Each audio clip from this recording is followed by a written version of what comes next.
Hello everyone, it is Monday and that means Magic Monday. Today, from the Vault Dragons. Oh, look at those foils. It was the very first time that they printed these cards with a special foil layer. Oh, how nice. From the Vault Dragons is extremely expensive these days. Didn't really check it out. Oh, let me take a sip of coffee first. Oh, hot. Hot. Right, yeah, it is quite expensive, as far as I know. Is that because they are dragons, or because it is the very first From the Vault set? That could be as well. What makes this set so expensive? Let's take a look, shall we? What's in this? First of all, Bladewing the Rism, number 1.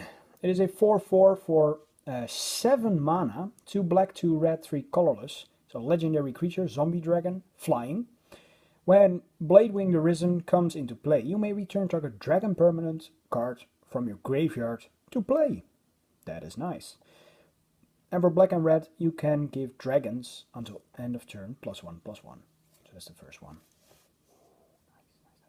Next up, Bogarden Hellkite, 8 mana dragon, pure red. It's a 5/5 flash flying dragon.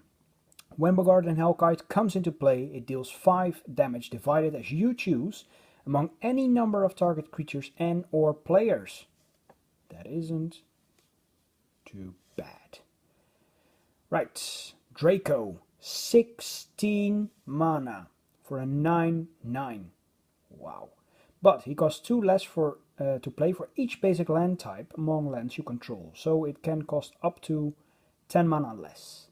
It is flying, and at the beginning of your upkeep, sacrifice Draco unless you pay 10. This cost is reduced by 2 for each basic land type among lands you control. So if you have every land type, it is free of the upkeep, and it costs only 6 for 9/9 flying. Very cool. Dragon Whelp, very iconic card from the start of Magic. 4 mana, flying, 2/3. For 1 red, you can give him +1/+0 until the end of turn. And at the end of the turn, if this ability has been played 4 or more times this turn, sacrifice Dragon Whelp. Ah, poor guy. Dragonstorm, card from Scourge. It is 9 mana, sorcery. Search your library for a dragon permanent card and put it into play. Then shuffle your library. And it has Storm. So you can copy this spell for each spell played before it this turn. That is sick. Ebon Drake, printed in Portal 1. I don't know if it's printed in any other set later on, but I cannot remember. No, I don't recall this being printed ever again until now. It is a 5/4 for 7 mana. It is flying, and when it comes into play, you may have your opponent discard a card. Yeah, well, it is cool that they reprinted it. Then we have Form of the Dragon. It is an enchantment for 7 mana, pure red. At the beginning of your upkeep, Form of the Dragon deals 5 damage to target creature or player. At the end of each turn, your life total becomes 5. Creatures without flying can't attack you. Nice card, nice card. Hellkite Overlord. 8 mana, 4 colorless, 1 black, 2 green, 2 red and 1 green. It is an 8/8 flying trample haste. This was a card from Shards of Alada, where you had three colored shards. Yeah, the world was divided in 5 shards, and this was one of them. It was ruled by dragons. You always have to check the middle to see which shard it belongs to. So this is red, the red shard. So for 1 red, Hellkite Overlord gets +1/+0 until end of turn. And then for 2, the black and the green, regenerate Hellkite Overlord. It's an 8/8. Very nice. Kokusho, the Evening Star. Isn't that a beautiful dragon? It is 6 mana. It has recently been unbanned, I believe, in Commander, which is sick. It's a legendary creature, Dragon Spirit. It is 5/5, flying for 6. And when it is put into the graveyard from play, each opponent loses 5 life. You gain life equal to the life lost this way. That is insane. And there we have it, the original Nicol Bolas before he became a planeswalker and was just an elder dragon. The old format name for commander was Elder Dragon Highlander, which was based on Nicol Bolas and his brothers. He is 8 mana, 2 colorless, 2 blue, 2 black, 2 red. And as you can guess from what I just said about the shards, this is from the black shard. Yeah, he's a 7/7 flying, and at the beginning of your upkeep, sacrifice him unless you pay blue, black, or red. And when he deals combat damage, when he deals damage to an opponent, that player discards his or her hand. Dominaria's most ancient evil. Yes, this will be, by the way, the very first lore segment that I will put up. And I will try to do that maybe next week, maybe even today.